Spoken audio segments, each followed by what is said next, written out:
Hey folks, Kilt-Man here. Kilt-Man at your services. How are you all? Hope you're all doing very, very well. Now, you're probably going to hear a bit of Jaws 2 starting off here. Why? Well, do we need a reason? It's John Williams' score to Jaws 2.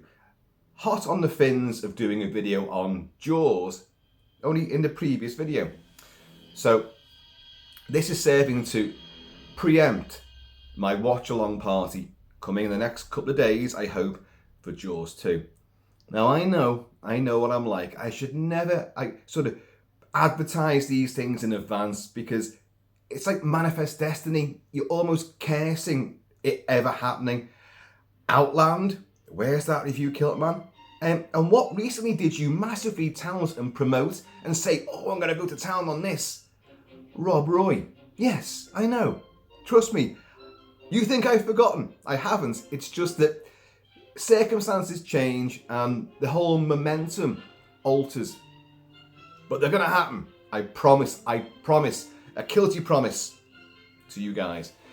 You're going to get Outland, you're going to get Rob Roy, and you're defo going to get a Jaws 2 watch-along party. So, anyway, that's not what we're talking about today. We've got a mystery unboxing to do. Oh, yes. You know him, you love him. Steve 007 Smith, the benefactor of all of these marvellous movie canvas artware, canvas movie art poster. You know what I mean. Kilt-Mansion is festooned with these things. He sends them all the time. And what he does, he sends me little clues as to what might be in the box. And usually, I'm pretty damn good at this. I started off pretty good, and I've kind of been quite consistent with this over the years that he's been sending them. And they are fantastic. And Steve, you're a champion, sir. I raised this glass of, I can't lie, Prosecco. No insult to you, Steve, or anybody else of the Kilted clan. We've got no whiskey. I've been forbade to touch Mrs. Kilt-Man's cachet of Budweiser. But I found this, a bottle Prosecco. Dear God. But hey, needs must. So cheers, y'all. Now, because I've got these things right all the time, I'm presuming this is the reason that Steve has gone like, look, it's arriving today. This was the other day. I've got a message first thing in the morning. Canvas coming today. No clues.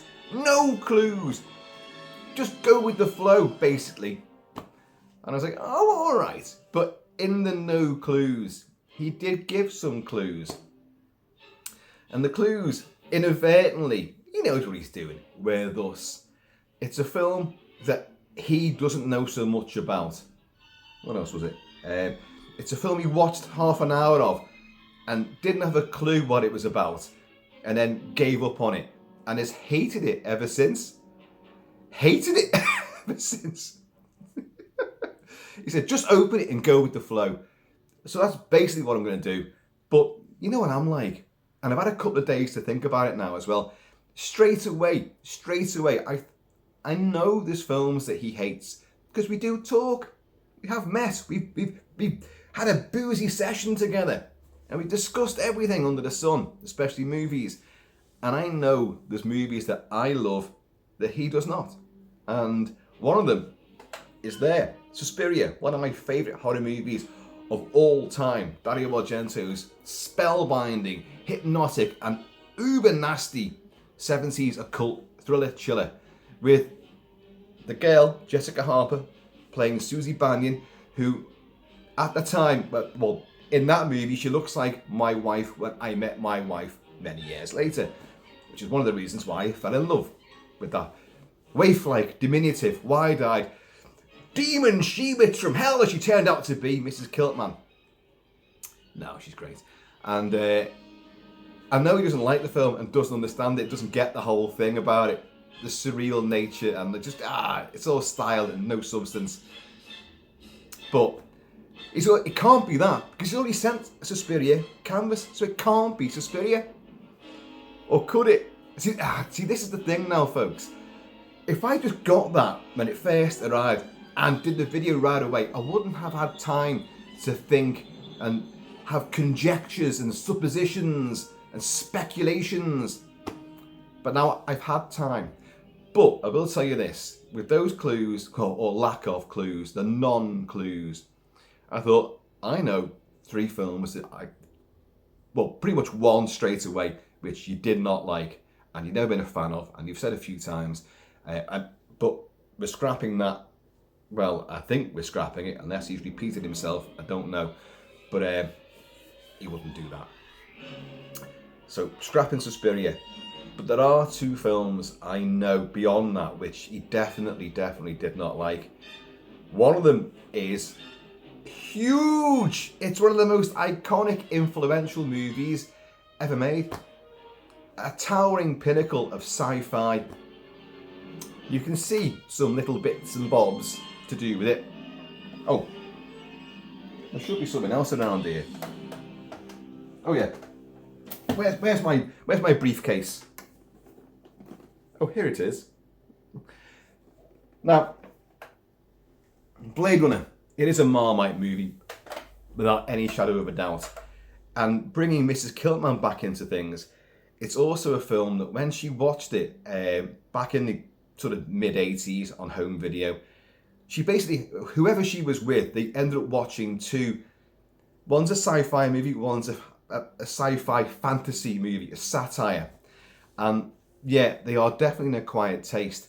But Mrs. Kilt-Man utterly despised both movies, and it completely turned her off the entire sci-fi genre.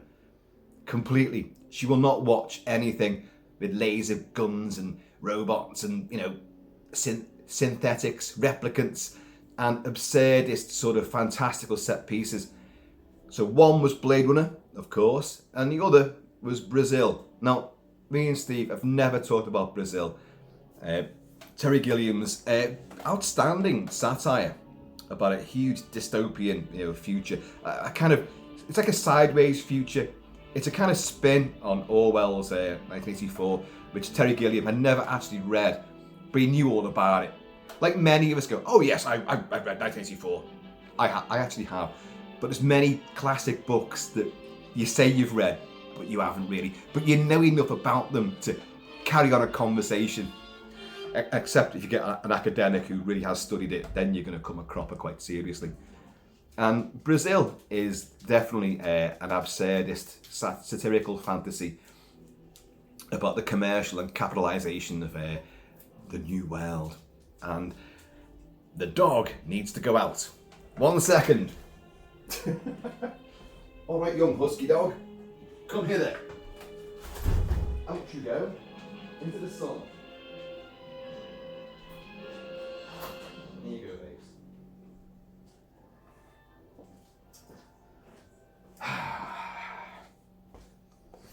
babes. I have servants for this sort of thing.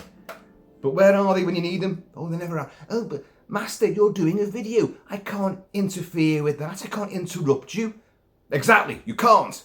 And you've got the scars to prove it from the last time that you did interfere.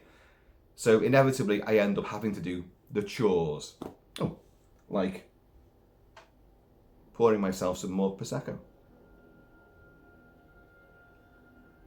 It's nasty stuff, isn't it? What exactly is Prosecco? I don't know. It's not champagne. It's not lemonade. It's something in between. On your lips, as it enters your mouth, it bloody well feels like a fly's just pissed all over your lips. What the hell is it? But either way, we'll have some more. Because why the hell not? So yeah, Mrs. Kilt-Man despised Brazil, and which is, I can get that. I like Brazil, but it's not a favourite of mine. But Blade Runner is a massive, huge favourite of mine. It's hyper stylish, it's hyper unusual. It's kind of like, it's neo-noir, future noir, and it's forward thinking, but it's about the human experience, what it is to be human. I have discussed it a lot in the past. I would be playing the music to Blade Runner right now, but I know I can't because a previous video I did about the sad passing of Vangelis, I did a big tribute to him and I played a lot of his scores and it got blocked for copyright reasons. Blocked worldwide with no chance of being forgiven and it being re-allowed out again. No parole for that video. So I'm not going to chance it. So if it's Blade Runner in there, that's going to really piss me off in some ways because I won't be able to play the bloody music to it. So Blade Runner. Steve doesn't like Blade Runner. And if I remember rightly, you don't like the sequel either. But you watched the sequel, didn't you? I wasn't fussed on Blade Runner 2049 or whatever the hell it is. Visually it's great, but it still wasn't a patch on the original, and the story wasn't a patch on the original. Of course, Philip K. Dick's Do Androids Dream of Electric Sheep, of course, but massively redone by Ridley Scott with a very bored Harrison Ford supplying in the theatrical cut the Philip Marlowe-esque narration, which, do you know what? I loved it. It is pissed off and completely like, oh, I don't know why he saved my life. Maybe in the last moments he realised that all life was important. He doesn't give a shit. He didn't like making a movie and he got called back in, right, you've got to do this narration now. And I was like, oh, Harrison Ford's like, oh, for fuck's sake. I don't understand it, I don't like it. A bit like Steve. But I love it. And he got various versions of the movie, of course. And I love them all. But the final cut is the one to watch, which kind of combines everything. Yes, you've got the origami, you've got unicorns, you've got a lot more ambiguity as well. And you haven't got the narration. As usual. It's very Moorish, isn't it? It really is. Because it's weaker by far than whiskey. You can just throw it down your neck. No, got to be careful. Like, people might get the assumption that I'm some kind of alcoholic. And what's the other film then, Kilty? You had 3. Suspiria? Can't be that, can it? Blade Runner? That is a high possibility. A very high possibility. And the other one, now, before I say what it is, I think there are other films we've disagreed on, but I remember his comments about Blade Runner and about The Company of Wolves, which I adore. Yes, it's surreal, it's a fable. It is an allegory of female puberty, females becoming women and their acceptance of who and what they are. And it's adapted from Angela Carter, the renowned feminist writer, Angela Carter's The Bloody Chamber, which is an anthology of stories. And one of them was called The Company of Wolves, although Neil Jordan's classic 1984 horror, fable, fantasy, dream quest of a movie pilfers from a couple of different stories, namely the title story, The Company of Wolves. Sarah Patterson, who was only 14 at the time, but I was only 15 at the time, so it was allowed to have a crush on her, and she's outstanding. It also stars David Warner, and Angela Lansbury as Grandma in the Woods. And it stars Brian Glover, who knows a thing or two about werewolves, you know. What? Werewolves? And chucks out the Mexican! Yeah, that Brian Glover. And a host of other great British thespians. And it's a modern day girl who falls asleep. Her sister, who's older, doesn't like her because she's the spoilt one. And but she has fever nightmares of going back to a sort of mock medieval, just outside of the... No, it's medieval coming out of it. They've got musketry. This little quaint village in rural England, and it's beset by wolves. Now, in their dreams, her sister's been killed by a wolf, and the townsfolk are going out to hunt this wolf down. And what follows is a series of bizarre set pieces, very, very surreal. You have Terence Stamp rocking up in the middle of the woods in a Rolls Royce. Is it a Rolls Royce? Yeah, it's a big old style 1920s Rolls Royce. And he basically is the devil. And he entices a lad. No, don't worry. It's all about strangers, meeting strangers. Don't leave the path. Beware the moon. Stick to the road. Keep clear of the moors. Don't go off with strangers. It's always about that. And he gives him, like, is it an egg or something like that? I can't remember now.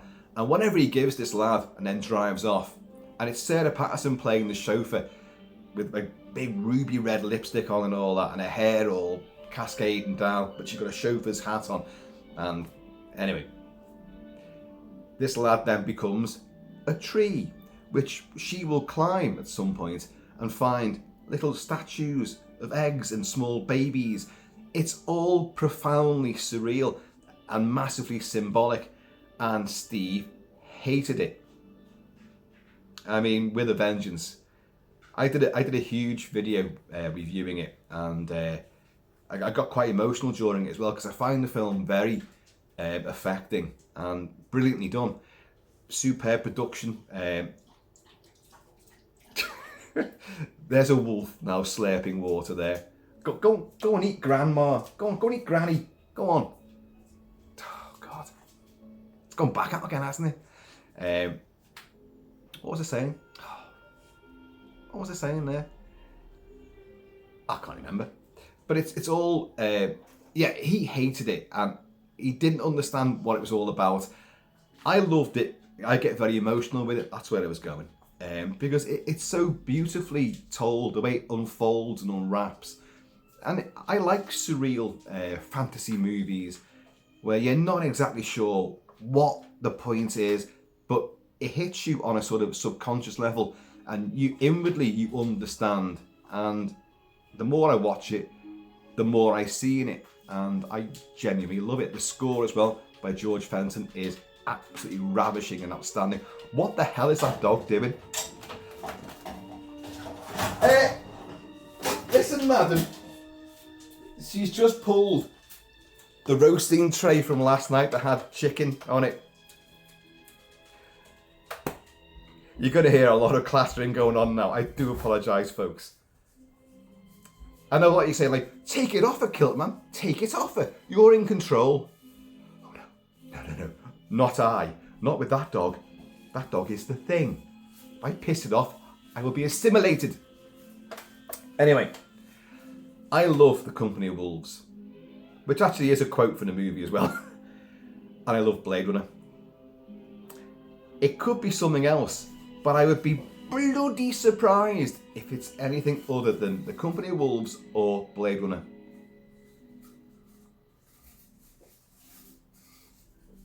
She's devouring the silver foil. She'll lick that to bits. That's burnt on bits of the juice from the chickens and the sauce, the gorgeous sauce we have on it.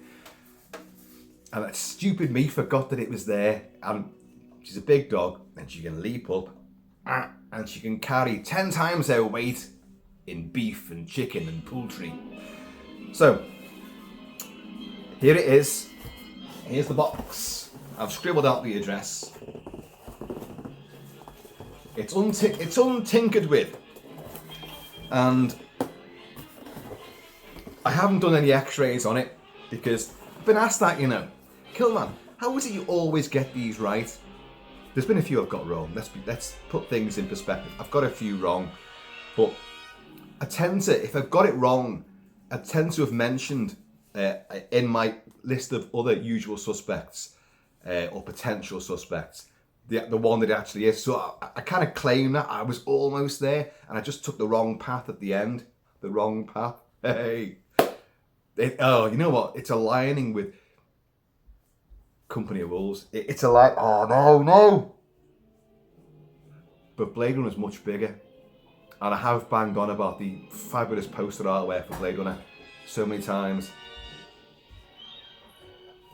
Bloody husky. You watch your fangs on that. It's got the roasting dish as well, roasting tray. So, another swig of this. Joel Williams' score's getting a bit more exciting. Is it Blade Runner? Is it Company of Wolves? You guys already know because I've put it in the thumbnail imagery. But at this moment in time, I do not know. Oh, sorry. People say, do you x-ray these things? I've actually been asked that. Do you think I have access to an x-ray machine, a radiology department? No. You know, am I going to carbon date this? Look, it's a nice sealed in box. And on the inside, folks, for viewers that don't know, what happens with all of these in the past, the canvas is artwork down on another sheet of cardboard and then sealed over with cellophane. So even when I take it out, you can't see until I slit the cellophane and then do the big reveal.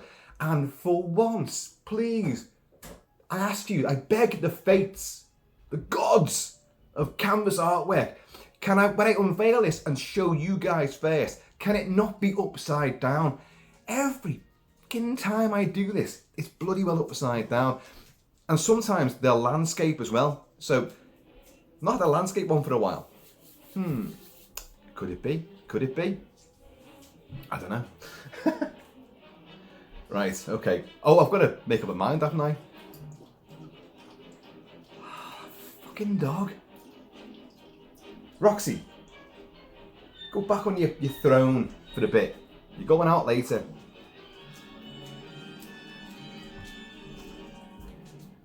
So what do you reckon, folks? I mean, you don't know Steve like I know Steve, although some of you do. But he definitely hates Blade Runner. He definitely hates Company of Wolves. Do you not understand Blade Runner? I suppose it's possible. But he's seen the sequel, Blade Runner 2049. I remember saying, I hate this movie and I hate the sequel too. Which means that he's obviously watched Blade Runner all the way through. Of course he has. But did you watch all the Company of Wolves? Oh, I'm doing this thing that, beardy guys tend to do, when they've been drinking some real ale, we know me in the pubs, and people have got beards, they're foaming real ale, glug, glug, glug, glug, and it spills down the facial rug, and they're doing this. I always wonder why they're doing it. They're scraping it off and going, that's what they're doing. So why am I doing it? I'm not exactly getting the dregs of Prosecco out my beard, am I? Hardly. But I must have just picked it up from these guys, watching them go, in thoughtful, reflective mode. Oh, that's very insectoid, isn't it? Well, that's giving me the creeps, that. Right, let's open it. The ski and do is here. I don't think we need it because you can actually, as I've learned, I used to always slice these. Oh, you need it for the cellophane, of course you do. But the actual cardboard, you can pop these things off with a nice pop. It's great. So,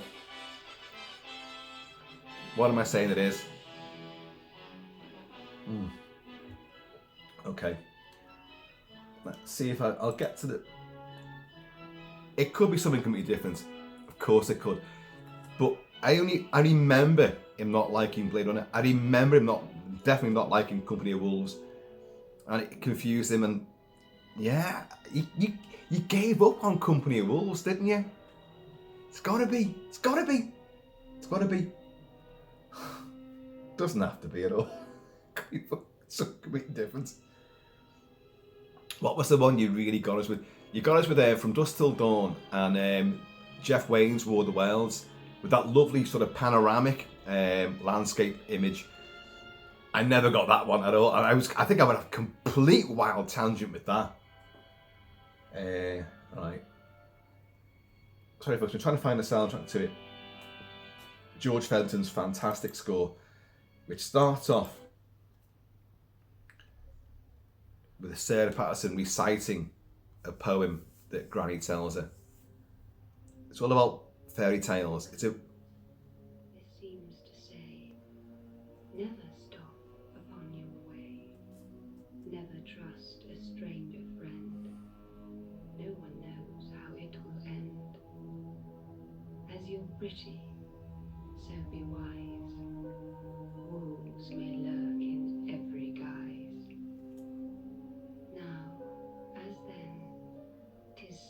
truth. Sweetest tongue has sharpest tooth. Trying to point to the fangs there. Beautiful. Ah, if it isn't that, and it's Blade Runner, that means if it's Blade Runner, you've lied. Oh, Jesus Christ. Let's do it. Let's shut that back door first. Hey! Oh, what am I doing? You guys don't even know what this is. Shutting that, it's getting too bright.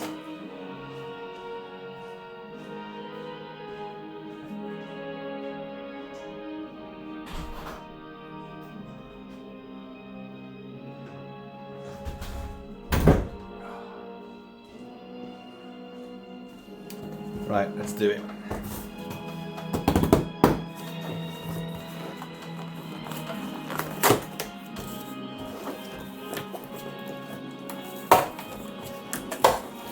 There you go. Right, take it out.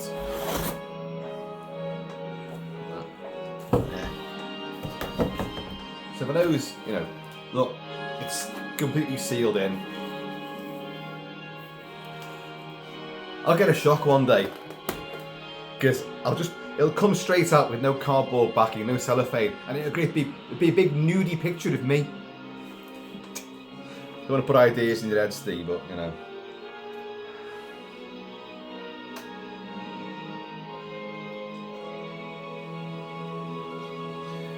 No wonder people go through these bottles, several bottles in one night. It's just pop. That's gone brighter again behind me. This is winter sunshine where the sun is so low in the sky. You can't see where the hell you're going. And you can't see where you're driving either. I don't drive, thank Christ. This is what you need it for. To slit. Oh God.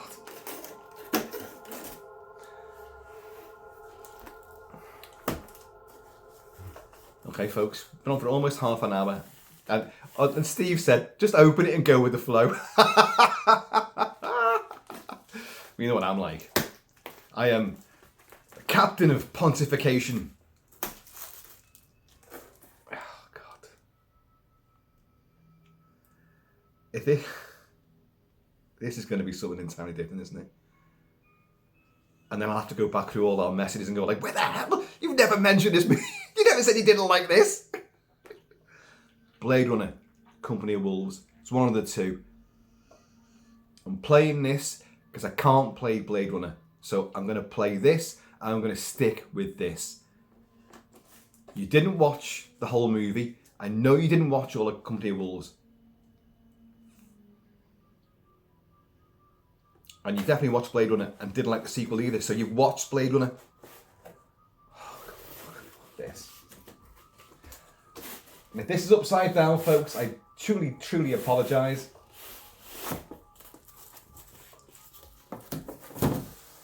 I can't see. I'm not looking.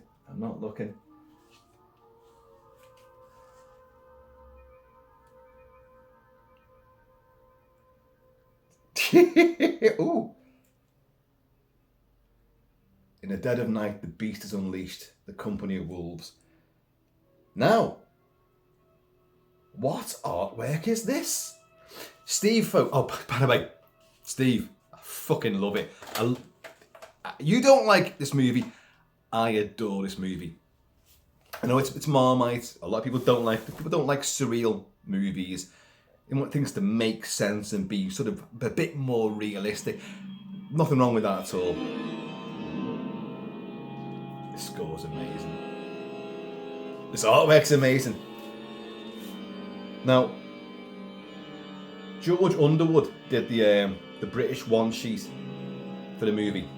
The quad poster was like it was like a fairy tale book. So it's like a book, an old school book on a lectern.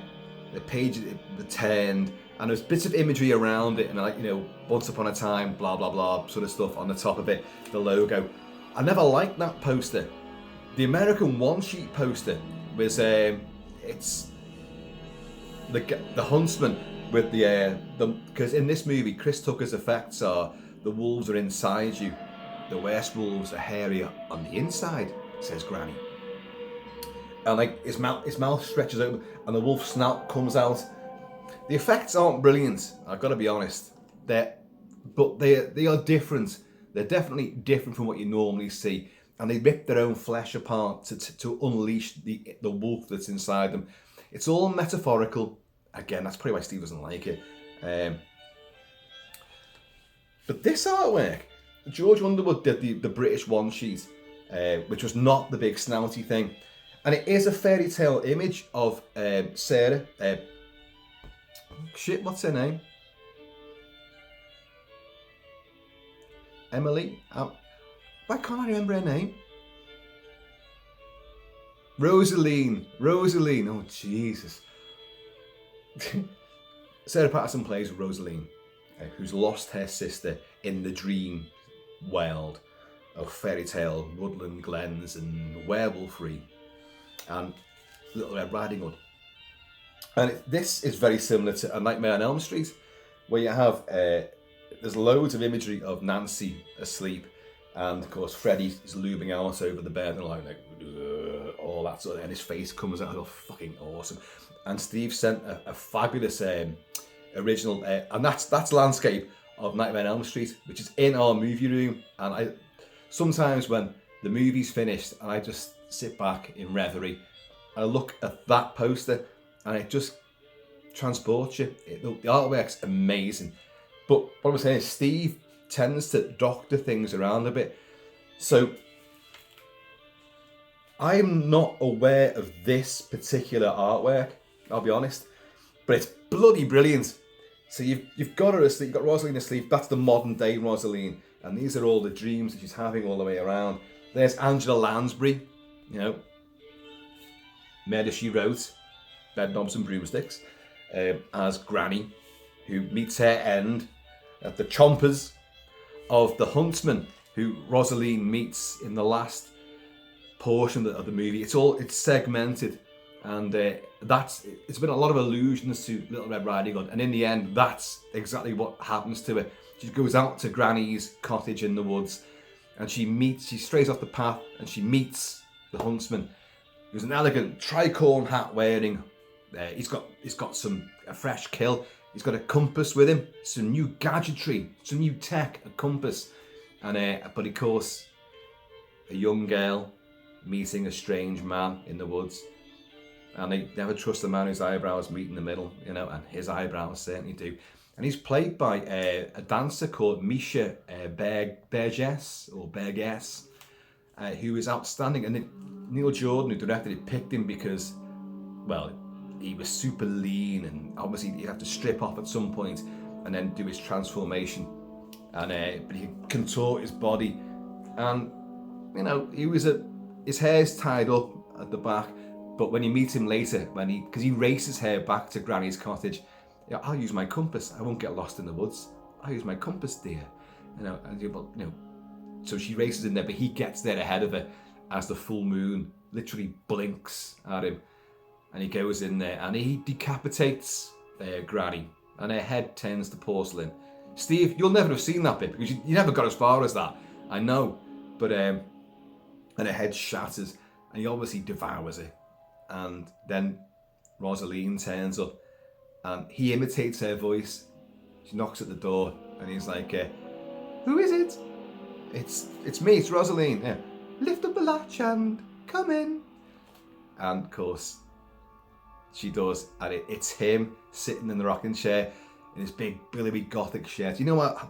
Regular viewers know how much I love that gothic look, and I've got a few of these big billowy shirts and the waistcoats, and when the hair's cascading down, you feel very, very wolfish, I tell you. And he's in this rocking chair, like, and she goes, "Oh, so you did beat me back? Well, where's Granny?" "Oh, she won't be long. She's just outside getting wood for the fire. It's snowing outside, by the way. It's a fucking blizzard." She goes, "Well, that's a bit rude, isn't it? Letting an old lady go and do that. She'll be back in a minute." And as she looks, she sees Granny's hair is burning in the fireplace. Your kind can't stomach hair, can they? You know, but you know of my kind. And he has a transformation there, and it's all symbolic and metaphorical. It's basically she's in reality.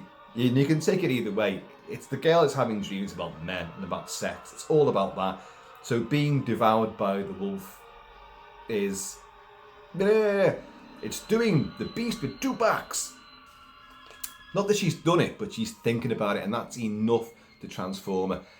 So all the villagers, she does shoot this thing, only wounds it, and then feels full transformation. It becomes a proper wolf.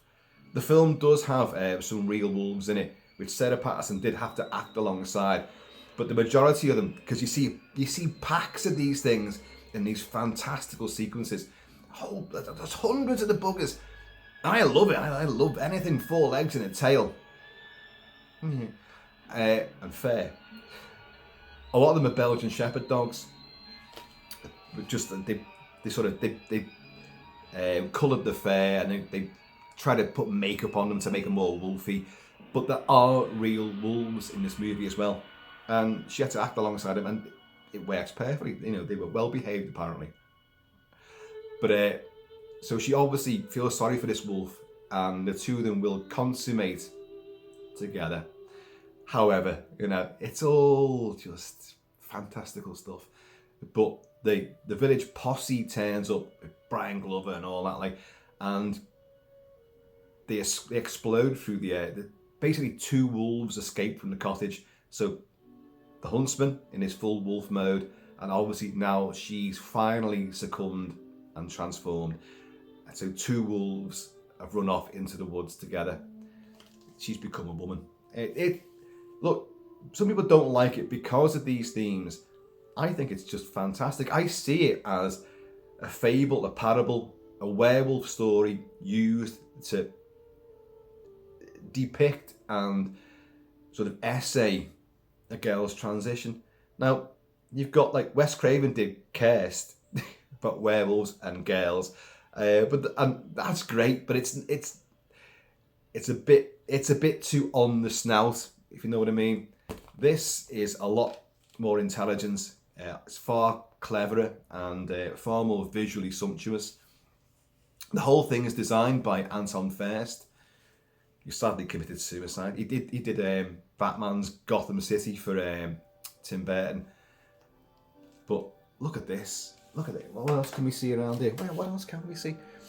Here's the wedding sequence where she gets told all these fables, these stories which involve werewolfery, and one is like a beggar girl that gets seduced and, well, impregnated by a nobleman who then marries someone else.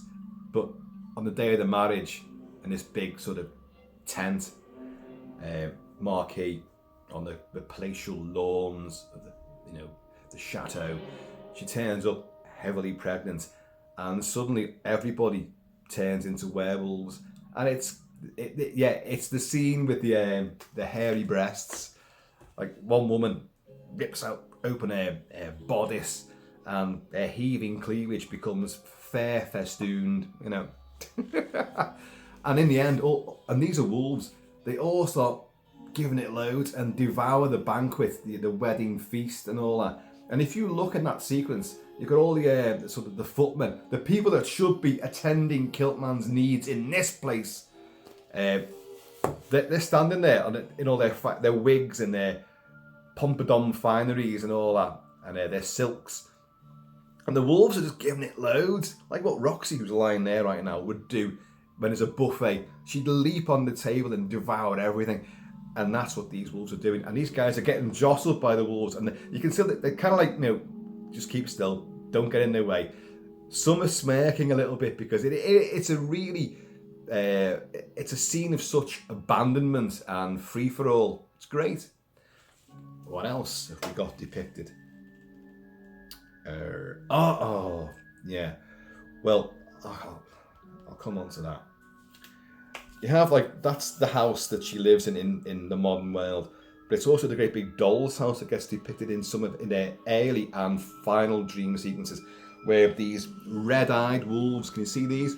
Red-eyed wolves chase her through this fabulous, totally fantastical set designed. It's not a location, it's a set.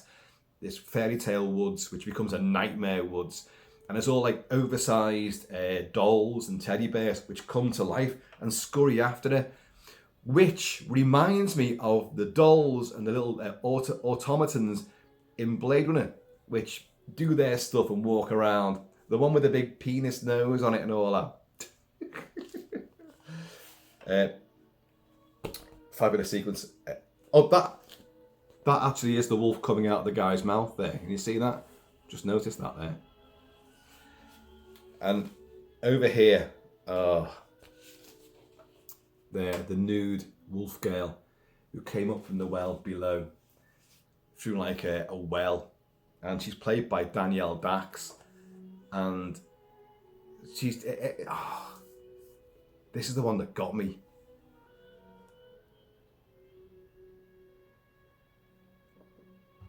In fact, I'll play the bit now. After she's shot the huntsman, Rosaline, and he's now a full wolf, and she feels sorry for him, she just pities him, and of course the two will become attached. I'll tell you a tale. It's all about stories, tales within tales. I don't mean tales hanging up the end of your spine by your bum crack and all that. Tales as in stories, stories within stories, fables within fables. And she then, after hearing all these stories, she tells him a story. I'll tell you the tale of a wounded wolf that came up from the well below to the well above. Oh my God, I made that sound more lyrical there than it is in the movie. And she goes over a little humpback stone bridge, and someone sees a rifle barrel comes out of like a door or a window, and she gets wounded, and she becomes humanoid but nude with massive big bushy eyebrows and crazy hair, crazier than this, big Kate Bush hair and Kate Bushy hair. And the priest takes her in, and I don't care where you're from, you just you're a creature that exists and you deserve respect and sympathy. And I'm not sure what it tells you. It's up to your own understandings and leanings. It's about tolerance. It's about everything deserves a chance. And like persecution and intolerance. Hey, this is the world we live in. And then she will creep back in nude human form back to the well and go back down to the world below. But it's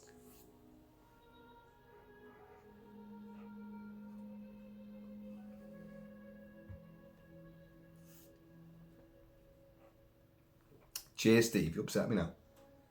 It always got me when I was a kid watching it, and it still gets me now. But that's there she gone.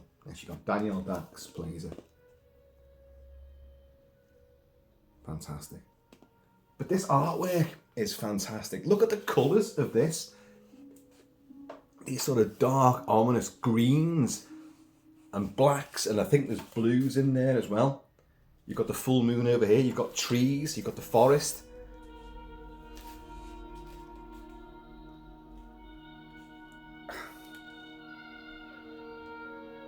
Oh my God, there's something here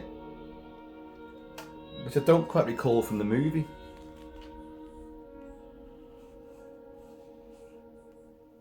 Which is like a giant peacock. A giant peacock which looks like a bird with crystal plumage. Another film by Dario Argento. And in a quote quoting his own earlier film, The Bird with the Crystal Plumage, Susie Bannion, played by Jessica Harper, who you see behind me here, kills Imelda Marcos. Is it Imelda Marcos? Elena Marcos, the witch at the Tanz Dance Academy, who's running the occult coven that's there. Stabs her through the throat, right through the neck, with a dagger taken from a bird with a crystal plumage. So it's a crystal dagger, and she stabs her through.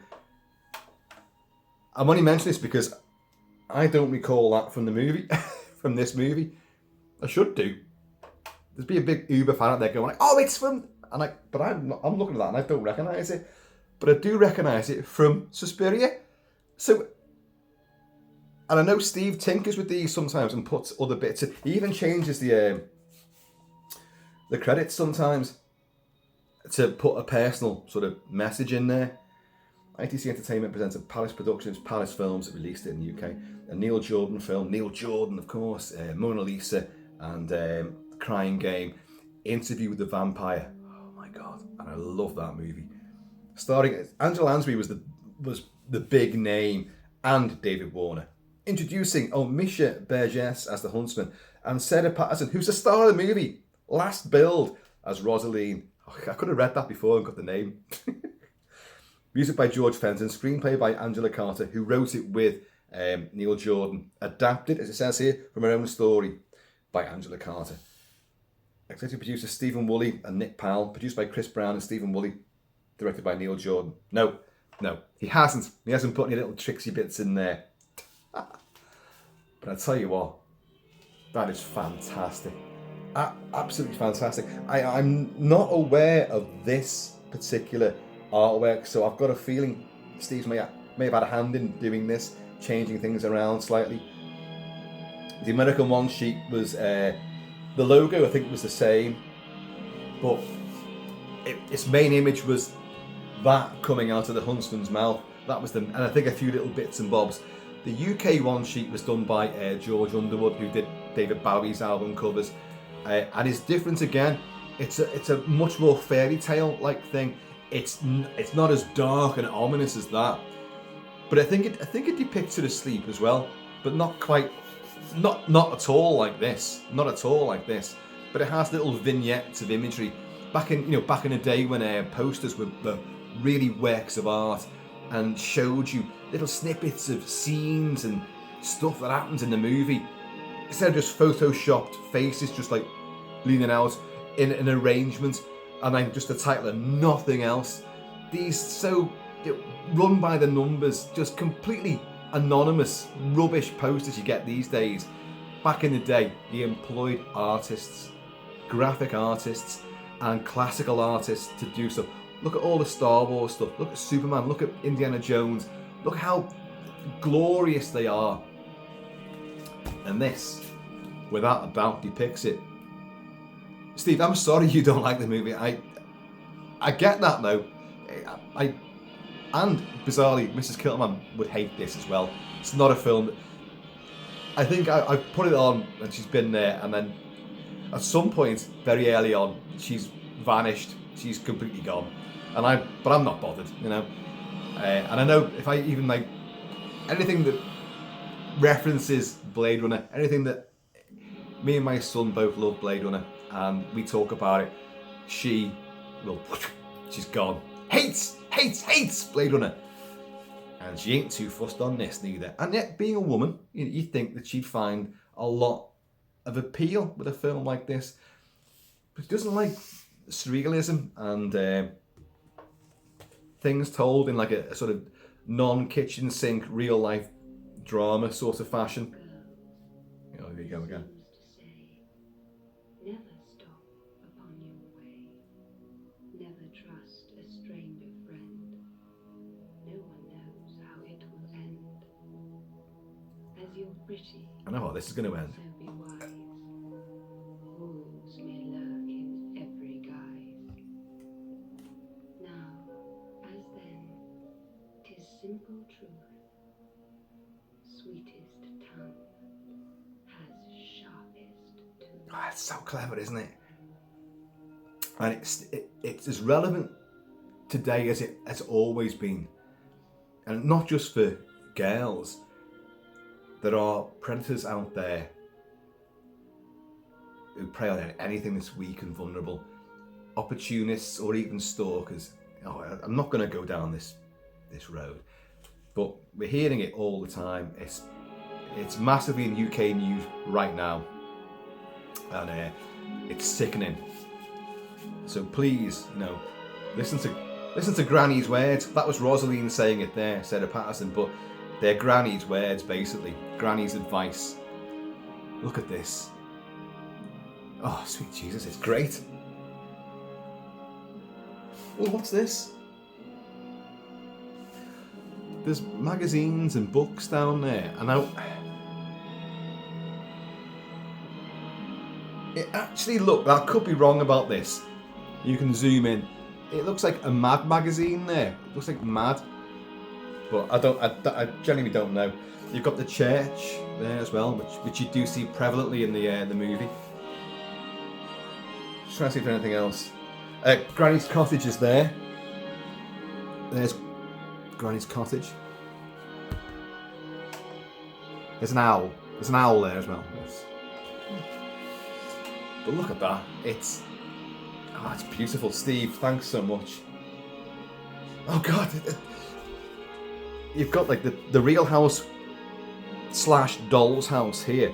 But in the background, you've got the wolves on the ridge from her first dream, where the wolves are everywhere. They surround her. They surround her sister, I should say. She first of all dreams of her sister being pursued by wolves. And then, of course, in the dream world, her sister has been killed by a wolf. Well, obviously I didn't do my homework on this, did I? I have talked about this film in depth. So I'll put the link to the big review of this. Obviously, if you're Steve 007 Smith, you won't bother clicking on that.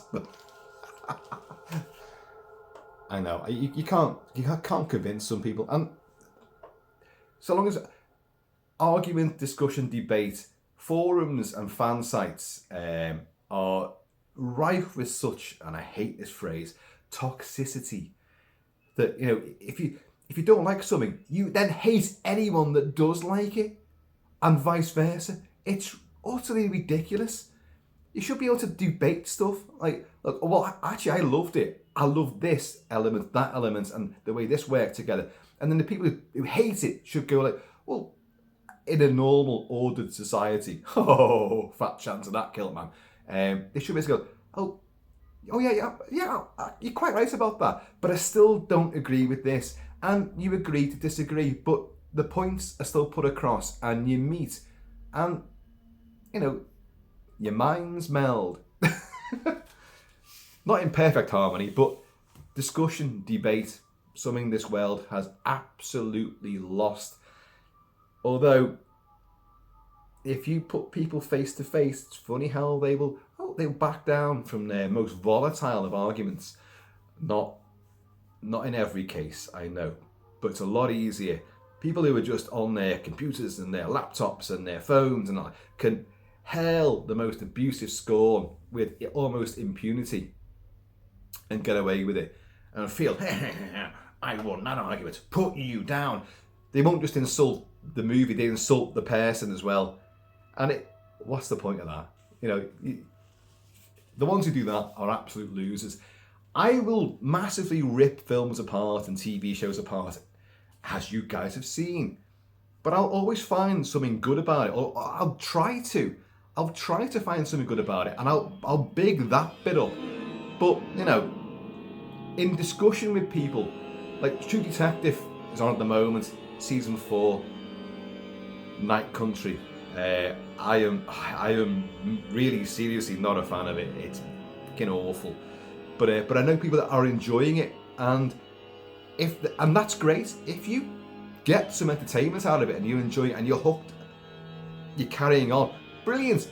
I'm never gonna query that and go like, oh, you're a fucking idiot.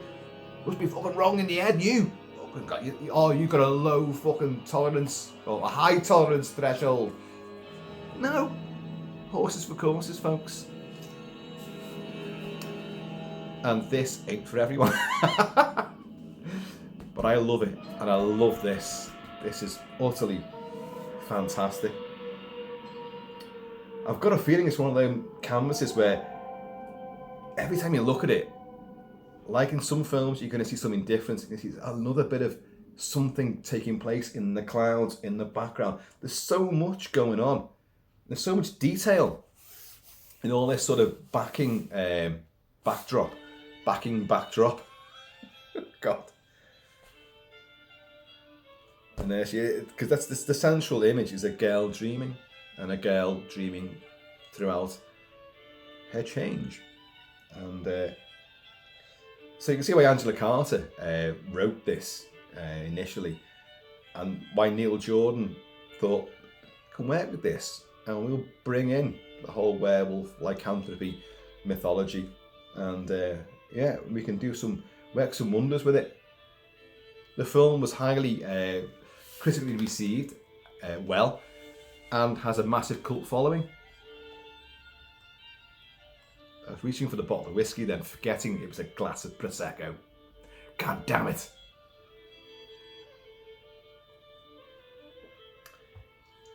Folks, that's it. And that is utterly splendid. It could so easily have been Blade Runner, and I'd have been equally as happy. But just to recap, I think, see again, he said it gave no clues in big letters. Just go with the flow. No. By not giving clues and saying a bit more, you gave clues. So many, you watched half an hour of and then couldn't work out what it was about, and then gave up on it, and you've hated it ever since. I remember you saying things like that. But what gave it away really was, I thought Blade Runner. I definitely thought Blade Runner. I thought, but you said you didn't like the sequel either. So that meant you've obviously watched Blade Runner and then watched the sequel. So it can't have been that. It had to have been. I mean, I can't think of anything else. There's been things we've disagreed on, but they wouldn't be things that would mean as much to me. But you knew that meant a lot to me. And thanks. Thanks so much, mate. It is outstanding. There's lots of different artwork for it, but I have not seen that artwork at all. I mean, that logo, that font, that's been quite common, especially on the American one sheet. But all of this, no. But I must say now, it's the best. It is. It's way better than any artwork I've seen for it before. There's so much more going on in it. And I'm seeing the bird with the crystal plumage. Have you done that on purpose? You can see there, Susie is clutching the dagger from the bird with the crystal plumage, which then plunges through that old cow's neck. Am I seeing things which aren't really there now? And that wouldn't be the first time now, would it? Cheers, Steve. Cheers, everyone.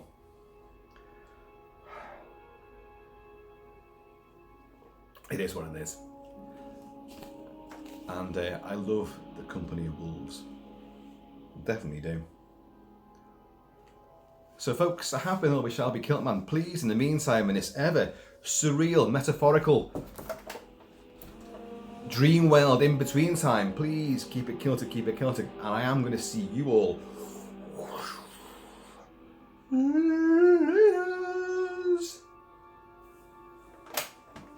Don't forget, sweetest tongue has sharpest tooth.